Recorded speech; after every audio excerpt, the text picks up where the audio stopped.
शैतानुर्रजीम बिस्मिल्लाहिर्रहमानिर्रहीम। आज हम आपको वेरीफाई करके दिखाएंगे। ये है लॉ ऑफ रिफ्लेक्शन। क्या है? Law of reflection. इसमें सबसे पहले हमें मिरर चाहिए और मिरर और उसके बाद हमारे पास पिन्स मौजूद होनी चाहिए। पिन से हम आपको ड्रॉ करके दिखाएंगे कि लॉ ऑफ रिफ्लेक्शन वेरीफाई किस तरह होगा। इसके लिए सबसे पहले जो मिरर में एडजस्ट करूँगा तो मिरर के लिए सबसे पहले मैं लाइन ड्रॉ करूँगा कि मिरर को किस लाइन के ऊपर रखना है। तो यहाँ पर लाइन मेरे पास मौजूद है, तो इसी के ऊपर मैं यहाँ पर मिरर ड्रॉ कर लेता हूँ कि ये मिरर की लाइन मेरे पास बन गई। अब मिरर को मैं यहाँ से इस तरह एडजस्ट करूँगा कि ये जो है यहाँ से हिले ना, बिल्कुल अपनी पोजीशन के ऊपर रहे। और आप सब जो है वो टेबल से मेज़ से पीछे हो जाएं ताकि ये डिस्टर्बेंस ना हो। ठीक है। अब इसमें जो है वो दो पिन्स जो हैं, सबसे पहले हमने दो पिन्स यहाँ लगा दी। एक पिन इसके मिरर के क्लोज़ यहाँ लगाई और इसी की डायरेक्शन में जो है एक पिन यहाँ हमने पीछे करके इस तरह लगा दी कि यहाँ से रिफ़्लेक्ट होकर जब मैं इस डायरेक्शन से देखूँ तो मुझे ये नज़र आना शुरू हो जाए।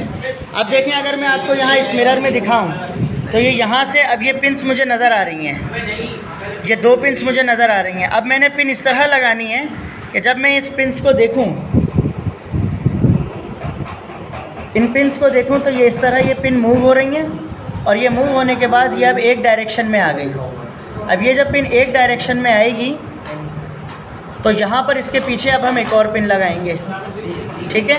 तो अब आपको ये लगा के दिखाते हैं पिन्स इसकी।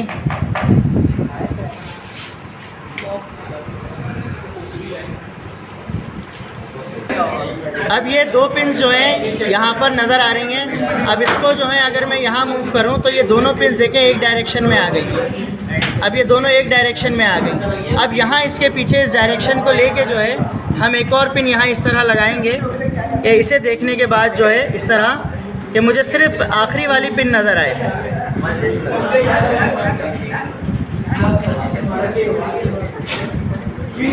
अब ये पिन जो मैंने लगाई है, अब अगर इसको मैं यहाँ ऐसे ले आऊँ तो ये जो है वो एक सिंगल पिन नज़र आ रही है, तीनों एक साइड एक लाइन में हो गई। और फिर यहाँ से जब चौथी पिन हम यहाँ से लगाएंगे तो ये फोर्थ पिन भी हमने इस तरह पीछे लगाई है कि अब ये चारों पिन एक लाइन में हो गई। अब ये देखिए चार पिन्स हैं, जब मैं इसे यहाँ रोटेट करूँगा तो ये चारों पिनें एक लाइन में आ गई। तो ये इस तरह चार पिन से एक लाइन में होनी चाहिए। ठीक है। आगे और लाओ। अच्छा, अब इसे देखें, अब इसे कैसे करेंगे आगे। ये एक एक पिन आप यहाँ से हटाएंगे, इस पर सर्कल लगाएंगे कि ये आइडेंटिफाई हो जाए कि ये जो है पिन्स जो हैं यहाँ पर लगाई थी। और फिर ये मिरर आप हटा देंगे। अब आप इसको ड्रॉ करेंगे, इन दोनों लाइंस को यहाँ पर, और ये आप लोगों ने भरपूर हिलाया है इसको करते हुए। और ये दोनों जो है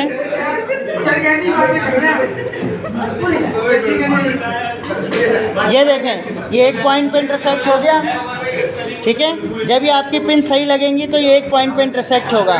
फिर आपने यहाँ से प्रकार से या डी से आपने यहाँ से परपेंडिकुलर ड्रॉ करना है। मैं अभी रफली ऐसी करके दिखा रहा हूँ। आपने डी से 90 का एंगल बनाना है। तो 90 का एंगल बनाने के बाद ये जो एंगल है यहाँ से लाइन ड्रॉ हो जाएगी।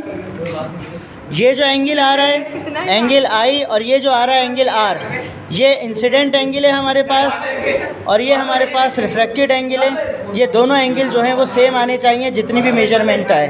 तो फिर हमारे पास जो ऑब्जर्वेशन कॉलम बनेगा उसके अंदर एक में मेजरमेंट एंगल आई होगा, एक में मेजरमेंट एंगल आर होगा। सपोज़ दैट ये 27 आता है तो आप फर्स्ट ऑब्जर्वेशन में 27 और 27 लिखेंगे।